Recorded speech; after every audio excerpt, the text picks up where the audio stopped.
So apparently I'm about to cross a bridge that is acceptable for horses and people. It's good to know.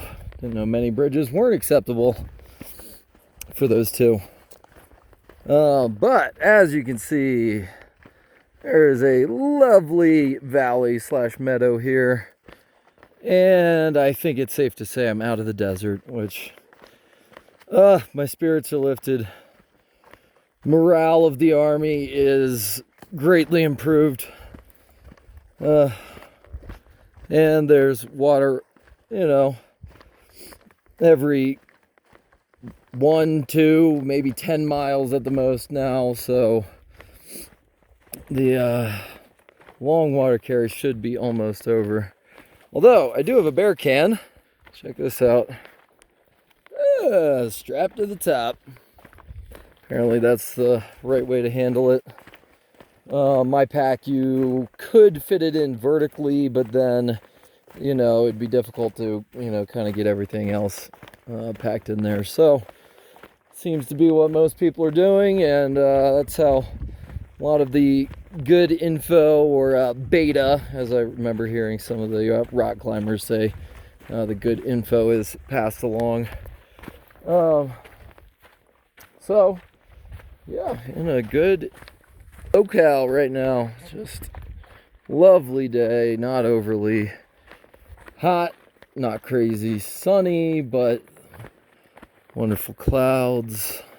On the Guthook app, the app that everyone uses for their GPS and water and campsite info, etc., and people comment on what's going on.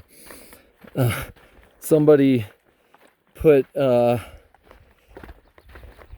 something about this meadow being awesome, 10 out of 10, would frolic. And that seems to be kind of a common, little cultural saying on here, where you give a rating, 9 out of 10.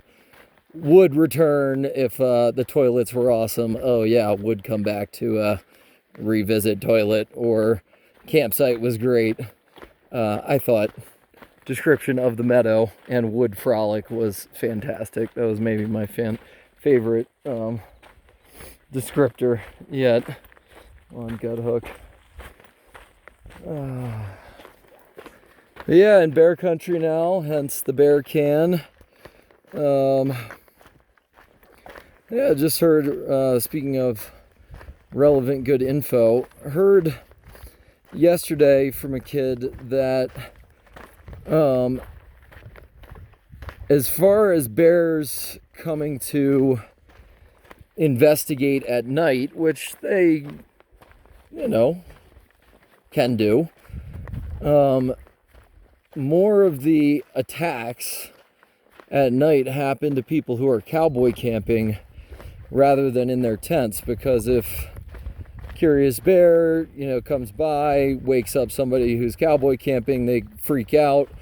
The bear's predatory instinct is put into action, and then maybe you get mauled. But with the tents, even though it seems like, such a minor thing, it's not something bears are, as instinctually familiar with. So they're like, what is this thing? What kind of structure is it? What houses? What is inside of it?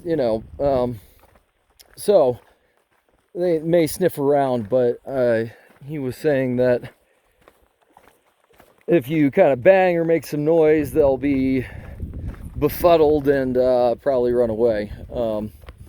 And that may give you a chance. I always have my bear spray and knife right next to me. I know right where they are. If something is outside and I need to try to get out of the tent quickly, or it's crushing the tent, I'm at least gonna have one of my weapons ready to rock. So I guess the cowboy camping, I may put that on hold for a little while. I don't know. It is way faster, both for your setup and your breakdown in the morning. Setup at night, breakdown in the morning, to not put up your tent. You're saving probably, I would say, at least 30 minutes between the two if you do the cowboy camping. So it's a trade-off, but not getting mauled by a bear is also a solid trade-off. There's some benefit there. Anyway, don't know what I am quite headed for today. I've been meandering around this meadow. I think I'm technically in Sequoia National Forest right now. I don't know, maybe I've seen like one of the giant sequoias, and I'm not sure if there are different species of sequoias.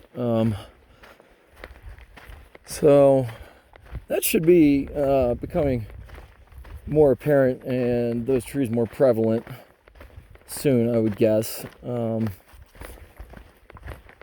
Yeah, I don't know quite what I'm headed for. I think I'm at about 7,000 feet of elevation, and the Sierras just keep getting higher, and Mount Whitney is coming up, which is another mile higher. So I'm probably going up.